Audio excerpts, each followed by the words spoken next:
Bon, il faut savoir que depuis 1 an et demi environ, il y a eu une espèce d'effervescence, de foisonnement de la création des web-séries québécoises. Et puis, bon, surtout de la comédie, dont ma série, le Couple.tv, et celle de ma consoeur Myriam, qui participait également à la table ronde. Donc, extrêmement de petites séries, mais beaucoup faites avec de petits budgets. Donc, certaines comme Mère indigne, celle de ma collègue, ont été produites en entier par Radio-Canada, qui est une chaîne publique. Mon projet, par exemple, a été fait de façon indépendante, comme plusieurs petits projets.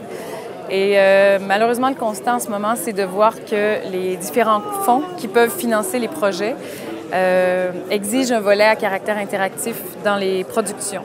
Alors que ce qu'on voit, l'offre en ce moment sur la toile des petits producteurs, c'est des histoires linéaires, des trucs qui n'ont pas de volet interactif.